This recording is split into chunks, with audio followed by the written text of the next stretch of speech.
Friends, welcome to my channel.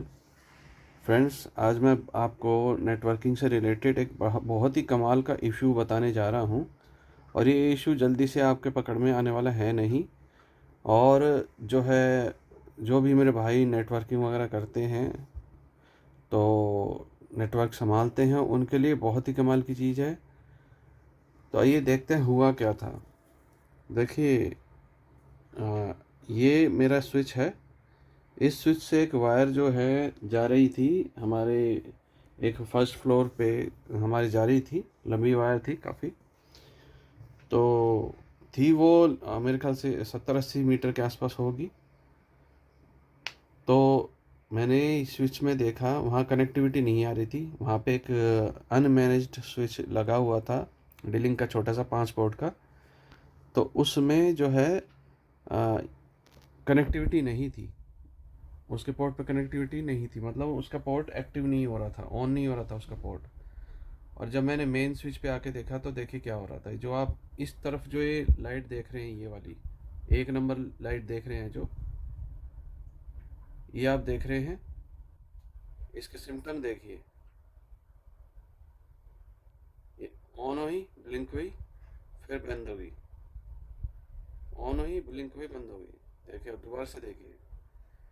अगर ये on होके ब्लिंक होके बंद हो रही है तो क्या करना चाहिए, आप क्या करेंगे उस केस में? आप ये देखेंगे कि हमारी जो लैन केबल है उसमें दोनों तरफ कनेक्टिविटी है कि नहीं। दोनों तरफ पूरे वायर को चेक करने के लिए क्या होता है, एक ऐसा डिवाइस हम यूज़ करते हैं, वायर ट्रैकर। हम दोनों साइड में वायर ट्रैकर लगाते हैं और इसको ऑन करके देखते हैं, तो हमें पता चल जाता है कि वायर के सारे पेयर काम कर रहे हैं। तो इसमें भी ऐसे ही हो रहा था कि वायर के सारे पेयर्स काम कर रहे थे। 1 2 3 4 5 6 7 8, 1 2 3 4 5 6 7 8, ये सारे पेयर काम कर रहे थे, सारी लाइट्स जल रही थी। तो आप लोग क्या सोचेंगे, कोई भी सोचेगा कि भाई जो हमारी लैन केबल है वो सही है, इसका मतलब अगर दो ऊपर उससे लेकर नीचे तक जो है हमारी लैन का रिस्पॉन्स आ रहा है तो बिल्कुल ठीक है। पर ऐसा नहीं था। तो फ्रेंड्स, ये जो हो रहा था, ये हो रहा था एक छोटे से जॉइंट की वजह से। ये एक हमारी शाफ्ट थी, जहाँ पर एक वायर को जोड़ने के लिए दूसरी वायर, एक वायर से दूसरी वायर जोड़ने के लिए जॉइंट लगाया गया। अगर आप यहाँ देख पा रहे होंगे कि नीले रंग की तार है और एक वाइट कलर की वायर है। तो इन दोनों का अगर आप यहाँ देखेंगे, जॉइंट लगा रखा है, यहाँ पे बांध के, यहाँ पे जॉइंट लगा के टेप लगा रखा था, जुगाड़ किया हुआ था। तो जब मैंने इस वायर को काट के मैंने कपलर लगाया, इसके अंदर लाइन कपलर लगाया, उसके बाद ये प्रॉब्लम ठीक हुई।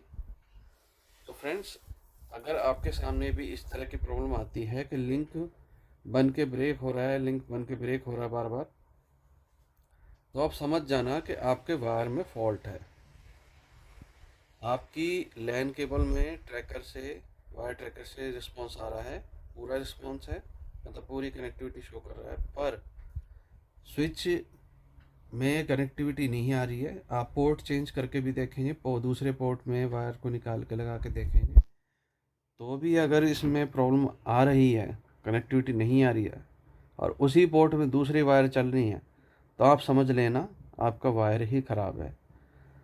फ्रेंड्स, तो कई बार क्या होता है कि जो हमारे दोनों तरफ जो डिवाइस होते हैं, जैसे स्विच हो गया, या फिर आपका पीसी हो गया, या फिर आपका राउटर हो गया, आपके मेन राउटर में स्पीड अच्छी आ रही है, पर जो आपके दूसरी तरफ जो डिवाइस लगा हुआ है, कोई भी राउटर या पीसी है, उसमें स्पीड सही नहीं आ रही है। तो उसका मेन रीज़न होता है आपके जो लिंक होते हैं, ये जो आपका लिंक बनता है, ये गीगाबिट लिंक बनता है। अगर आपके स्विच में गीगाबिट पोर्ट है, गीगाबिट सपोर्ट करता है आपका स्विच, ये राउटर, तो उसमें 8 पिन होंगी, 8 पिन होंगी उसके अंदर, और गीगाबिट सपोर्ट करता है। उसके बावजूद भी नीचे मेन राउटर पे या मेन स्विच पे स्पीड अच्छी है, और आपके ऊपर जो है राउटर्स में स्पीड नहीं आ रही है, तो उसका सबसे मेन रीज़न होता है आपकी लैन केबल कैट 6 केबल। कभी कभार क्या होता है, कैट 6 केबल आपकी पूरी ठीक है, बिल्कुल ऊपर से नीचे तक बिल्कुल ठीक है, पर जो है आपका जो कैट 6 आपने केबल डालते हैं, मान लीजिए अगर वो किसी बिजली की तार के साथ डली हुई है या किसी और तरह के डिवाइसेस की वायरों के, जैसे कि फायर डिटेक्टर की तारों के साथ डली हुई है, तो उस केस में भी आपकी जो है आपको स्पीड नहीं मिल पाएगी। होता क्या है मैं बताता हूँ, एक स्विच या एक डिवाइस जब दूसरे डिवाइस से कम्युनिकेट करता है, तो वो कम्युनिकेशन करने से पहले अपनी लिंक स्पीड जो है आपस में डिसाइड करते हैं कि हमें कितनी स्पीड, ये जो हमारे हम दोनों डिवाइस हैं, आमने सामने वाले डिवाइस, ये कितनी स्पीड सपोर्ट करते हैं, या फिर हमारे बीच में जो कनेक्टिविटी है के लैन केबल है, फाइबर केबल है, ये कितनी स्पीड सपोर्ट करते हैं। तो ये कनेक्शन शुरू होने से पहले ये चीज़ जो है दोनों डिवाइसेस आपस में बात करके इस चीज़ को डिसाइड करते हैं। उसके बाद क्या होता है, उसके बाद जब उन वो एक ख़ास तरह का सिग्नल दे के, खास तरह की फ्रिक्वेंसी दे के, खास तरह का मतलब डेटा पैकेट भेज के ये देखते हैं कि उसमें जो है कितना लॉस हो रहा है। ठीक है, उसी हिसाब से फिर ये मान लो गीगाबिट पे भेजते हैं, गीगाबिट की स्पीड पे भेजे, 1000 MBPS पे भेजा और पैकेट लॉस हुआ या नहीं पहुंचा, तो उस केस में क्या होता है, फिर ये दोबारा सिग्नल भेजते हैं 100 MBPS पे। उसके बाद भी लिंक अगर सही नहीं चला तो फिर ये दोबारा सिग्नल भेजते हैं 10 MBPS पे। अगर 10 MBPS पे जो है आपका सिग्नल चला गया तो वो ये दोनों डिवाइसेस, राउटर स्विच वगैरह जो भी आपस में कम्युनिकेट कर रहे हैं, वो डिवाइसेस जो है आपस में कम्युनिकेट उस स्पीड पे करना शुरू कर देते हैं। और अगर उस स्पीड पे भी अगर आपका जो डिवाइस है वो कम्युनिकेट नहीं कर पाया, फिर वो पोर्ट को बंद कर देते हैं, पोर्ट को मतलब बंद कर देते हैं, और दोबारा से वही प्रक्रिया दोबारा से शुरू होती रहती है। तो इसी वजह से ये जो आप सामने देख रहे हैं, ये इसी वजह से हो रहा है। तो ये तीनों तीनों तरह से ट्राई करके देखा इस स्विच ने, 1000, 100 और 10 पे देखा, तो जब इसको नहीं रिस्पॉन्स मिला सही से तो ये ऑफ हो जाता है, फिर दोबारा रीएक्टिवेट होता है और फिर दोबारा से ऑफ हो जाता है। तो फ्रेंड्स, आपके नेटवर्किंग में इस चीज़ का हमेशा ध्यान रखना, नेटवर्किंग में आपको जो लैन केबल अगर आप डाल रहे हैं लंबी दूरी पे, छोटी मोटी पे चल जाएगा, अगर लंबी दूरी पे डाल रहे हैं तो उसके साथ में उससे आपकी लैन केबलों से कम भी 1 फुट दूर बाकी केबल जो भी बिजली की वायर हैं या कम्युनिकेशन किसी और तरह की हैं, कोई भी DMX की वायर है, वो कम से कम 1 फुट दूर होनी चाहिए आपकी नेटवर्किंग वाली केबलों से। आपकी नेटवर्किंग की केबल के आसपास कुछ नहीं होना चाहिए। और अगर आपकी दूरी ज़्यादा है तो आप कोशिश यही करें कि फ़ाइबर की केबल डलवा के, फ़ाइबर की केबल का टर्मिनेशन करा के आप वहाँ पे जो है फाइबर का इस्तेमाल करें।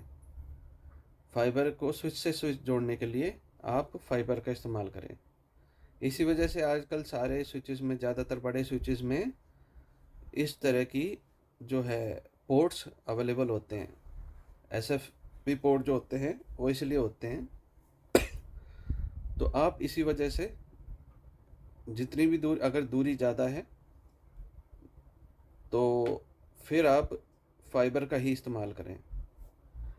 या फिर दूसरा तरीका ये है कि अगर आप स्विच टू स्विच कम्युनिकेट करा रहे हैं, हर फ्लोर पे स्विच लगा हुआ है, तो कोशिश ये करें हर फ्लोर, मान लीजिए फर्स्ट फ्लोर से स्विच निकल के, वायर निकल के सेकंड फ्लोर पे जा रही है और आपने लैन केबल से उसको जोड़ना है, तो फिर आप स्विच को जो है, स्विच टू स्विच जो लैन केबल आपकी जा रही है वो जितनी छोटी हो सके ना उतनी छोटी डालनी है आपको।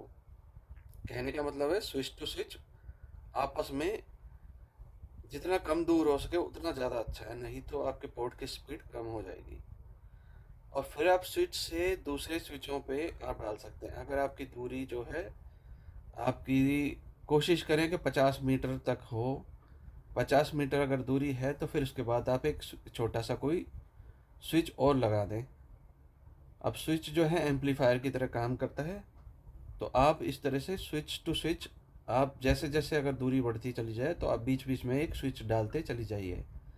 उससे क्या होगा, आपका थोड़ी सी कॉस्टिंग बढ़ेगी, पर आपको सबसे बड़ा फ़ायदा ये होगा, आपकी जो स्पीड होगी पूरे नेटवर्क की वो बहुत अच्छी हो जाएगी। तो इसलिए इस चीज़ का हमेशा ध्यान रखना चाहिए, जब भी लैन केबल आप कहीं पे लेआउट करें, डालें, तो उससे दूर वायर्स होनी चाहिए 1 फुट कम से कम, और वायर की लेंथ का ज़रूर ध्यान रखें, बीच बीच में स्विचेस को ज़रूर डालें।